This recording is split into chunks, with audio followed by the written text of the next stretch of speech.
বন্ধুরা, আজকে একটা আমি মেনু তৈরি করছি ঘ্যাটকলের ডাঁটি। এটা অনেকে জানে না, খেতে ফেলে দেয়। তার জন্য কিভাবে কি আপনারা এই রেসিপিটা তৈরি করবেন, আমি এটা ভিডিওটা আপনাদের জন্য করছি, আপনারা দেখতে থাকেন। বন্ধুরা, আজকে আমি রান্না করছি ঘ্যাটকলের যে ডাঁটিটা হয় সেইটা। এটাকে কেটে ছোট ছোট করে ভাপ দিয়ে নিয়েছি। আর ওর সঙ্গে আমি দেবো এই ছোট ছোট করে পটল কেটে, আর কাঁঠালের বীজ, আর একটু কাঁচা লঙ্কা কুচিয়ে। কালো জিরে সর্ষের তেলের মধ্যে দিয়ে দিয়েছি। এবার আমি এই ভাজাগুলো দিয়ে একটু ভেজে নেবো, এই সবজিগুলো দিয়ে একটু ভেজে নেবো। আমি হলুদ আর এই যে নুন দিলাম, দিয়ে এটা নেড়ে একটু চাপা দিয়ে ভালো করে এটা একটু সেদ্ধ করে দেবো। সবজিগুলো মজে গেছে, এবার মধ্যে একটু অল্প করে একটু চিনি দেবো।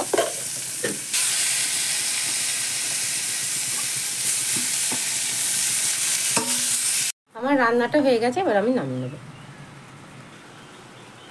ঘ্যাটকলের ডাঁটি এরকমভাবে আপনারা তাহলে ভাজা করে পরিবেশন করবেন গরম গরম ভাতের সঙ্গে। একটু লেবু কেটে দেবেন। আর কেমন হয়েছে ভিডিওটা অবশ্যই জানাবেন। ধন্যবাদ।